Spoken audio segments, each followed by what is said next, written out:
ಸ್ನೇಹಿತರೆ ನೋಡಿ, ಗಾಡಿಯಲ್ಲಿ ಕೂಡ ಹಿಡಿಯಲ್ಲ, ಆದ್ರೆ ಅಡ್ಡಡ್ಡ ಹಾಕೊಂಡಿದ್ವಿ ಬಾಡಿ ಕೂಡ. ನಮ್ಮ ಆಶ್ರಮಕ್ಕೆ ಒಂದು ಆಂಬುಲೆನ್ಸ್ ಕೊಡಿಸಿ ಅಂತ ಇದಕ್ಕೆ ನಾನು ಕೇಳ್ತಾ ಇರೋದು. ಯಾಕಂದ್ರೆ ಕರ್ನಾಟಕ ಜನರು ಯಾರಾದ್ರೂ ಅಣ್ಣ ತಮ್ಮದಿರು ಅಕ್ಕ ತಂಗಿಯರು ದಾನಿಗಳು ಯಾರಾದ್ರೂ ಒಂದು ಆಂಬುಲೆನ್ಸ್ ಕೊಡಿಸಿ ನಮ್ಮ ಆಶ್ರಮಕ್ಕೆ. ನೋಡಿ ಈಗ ನೋಡಿ ಬಾಡಿ ಕೂಡ ಇಟ್ಕೊಳಕ್ಕಾಗಲ್ಲ, ಯಾಕಂದ್ರೆ ಪಾಪ ತೀರೋದ್ರು. ಯಾರು ಏನು ಎತ್ತ ಊರು ಏನು ಗೊತ್ತಿಲ್ಲ ಸ್ನೇಹಿತರೆ. ಇವರೊಬ್ರು ಹ್ಯಾಂಡಿಕ್ಯಾಪ್, ಯಾಕಂದ್ರೆ ಕಾಲು ಕೂಡ ಆಗ್ತಿರ್ಲಿಲ್ಲ, ಅವ್ರಿಗೆ ಹರಣಿ ಕೂಡ ಆಗಿದೆ. ಈಗ ನೋಡಿ ಪಾಪ ಕೈ ಕಾಲೆಲ್ಲ ಊತ ಬಂದಿದೆ, ಬಿದ್ದಿ ಅಲ್ಲಿ ಇಲ್ಲಿ ಸಣ್ಣ ಪುಟ್ಟ ಗಾಯ ಆಗಿದೆ.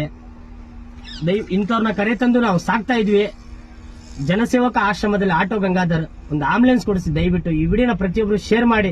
ನೋಡಿ ಎಷ್ಟು ಜನ ಅನಾಥರು, ಯಾಕಂದ್ರೆ ಇವ್ರ ಫ್ಯಾಮಿಲಿ ಗೊತ್ತಿದ್ರೆ ಅವ್ರ ಮನೆಗೆ ಕಳಿಸ್ಕೊಡ್ಬೋದು.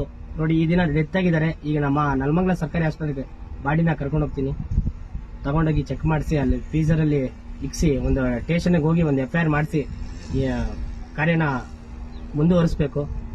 ದಯವಿಟ್ಟು ಸಪೋರ್ಟ್ ಮಾಡಿ. ಒಬ್ಬ ಆಟೋ ಡ್ರೈವರ್ ಅಂಗಲಾಚಿ ಬೇಡ್ತಾ ಇದೀನಿ, ನಿಮ್ಮ ಕೈಯಲ್ಲಾದ ಸಹಾಯ ಮಾಡಿ. ನೋಡಿ ಅನಾಥರಿಗೆ ಅಂತಾನೆ ಒಂದು ಸೇವೆನ ಸಲ್ಲಿಸ್ಕೊಂಡು ಹೋಗ್ತೀನಿ ಒಬ್ಬ ಆಟೋ ಡ್ರೈವರ್ ಆಗಿ. ಈ ವಿಡಿಯೋ ಇಷ್ಟ ಆದ್ರೆ ಶೇರ್ ಮಾಡಿ, ಸಪೋರ್ಟ್ ಮಾಡಿ. ನಮಸ್ಕಾರ.